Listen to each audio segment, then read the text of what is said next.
എങ്ങനെയെങ്കിലുമൊക്കെ sugar cut start ചെയ്യണമെന്ന് വിചാരിച്ചിട്ടുണ്ടെങ്കിൽ അപ്പൊ തന്നെ വലിഞ്ഞേറി വരും. അത് തന്നെ ഷുഗർ ക്രേവിംഗ്. നമ്മളിതിനെ അപ്പൊ തന്നെ കസേര ഇട്ട് കൊടുത്ത് അങ്ങോട്ട് സ്വീകരിക്കും. ഇന്ന് നമുക്ക് ലഡു കൊടുത്ത് സ്വീകരിക്കാം. വെറും ലഡു അല്ല, റവ ലഡു അല്ല.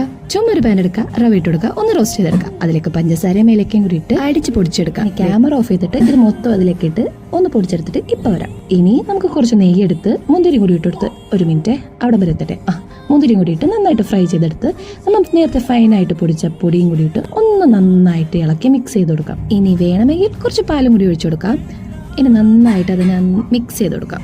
മിക്സ് ചെയ്യുമ്പോൾ ഇതൊക്കെ സ്വാഭാവികം, ആ ഒരു മൈൻഡ് ഒക്കെ ഉണ്ടാവും. ഇനി മിക്സ് ഒരു ബോളിലേക്ക് നമുക്ക് മാറ്റി കൊടുക്കാം. നന്നായിട്ട് അവിടെ വടിച്ചിട്ടോളൂ, ഒന്നും വേസ്റ്റ് ആക്കണ്ട. ഇനി ഇത് നേരെ ചൂടോടുകൂടി തന്നെ നമുക്ക് ചെറിയ ചെറിയ ഉരുളകളാക്കി ലഡുവിടെ ഷേപ്പാക്കി എടുക്കണം. ഓഫ്, അവിടെ വരെ എത്തിയിട്ടില്ല അല്ലേ? ഓക്കെ. ഇനി ഇതിങ്ങനെ നല്ലതുപോലെ അങ്ങോട്ട് ഉരുട്ടി ബോൾസ് ആക്കി എടുക്കാം.